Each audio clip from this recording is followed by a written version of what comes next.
So maybe you could say that a dominant ideology in the world today is a very materialistic one. Many of our communities and cultures are caught up in this idea that economic growth is the most important thing that a community can do.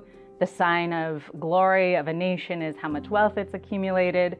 And the way that we have been taught that we do this is through competition.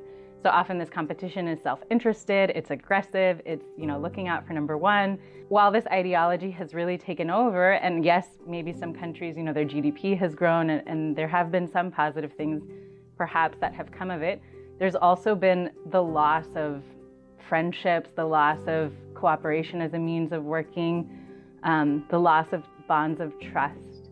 People feel very isolated from one another. There's, a rising sense of loneliness in the world. So this ideology has had a lot of negative consequences.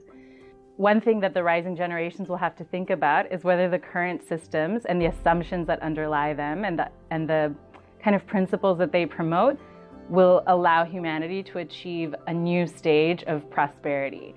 It seems that maybe these systems have kind of reached the point at which they're useful, and now we have to learn new ways. Really all of us, but particularly the rising generations, will have this task of thinking about new systems based on a new shared ethic.